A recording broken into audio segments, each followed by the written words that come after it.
ఈ సినిమా చాలా ఒడిదుడుకులు ఎదుర్కొంది. 2 కరోనా పరిస్థితులు ఎదుర్కొంది.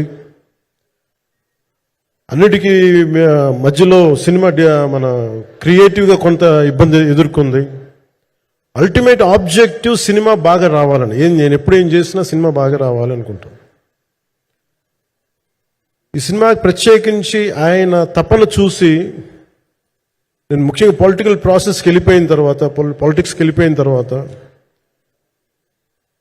డైరెక్షన్ అని వీటికి దూరమై క్రియేటివ్ పార్టీకి దూరం అయిపోయిన తర్వాత, పాలిటిక్స్ నా ప్రైమరీ ఫోకస్ అయిపోయిన తర్వాత మళ్ళీ దృష్టి పెట్టి సినిమా కావాలి, మీరు చెయ్యాలని చెప్పి నా దగ్గరికి వచ్చి కోరుకున్నప్పుడు నేను ఎంత బెస్ట్ ఇవ్వగలను ఆ సినిమాకి అంత ఇచ్చాను. నేను అంటే నా బెస్ట్ ఇచ్చాను. అంటే నేను అంటే అన్నిటికంటే కూడా నేను ఇవ్వలేనిది టైం ఇవ్వలేను.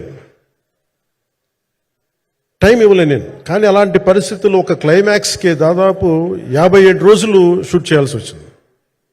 మండు టెండ బాగా, ఇట్స్ కైండ్ ఆఫ్ మిడ్ మే అంటే చాలా పిచ్చి ఎండ అన్నమాట.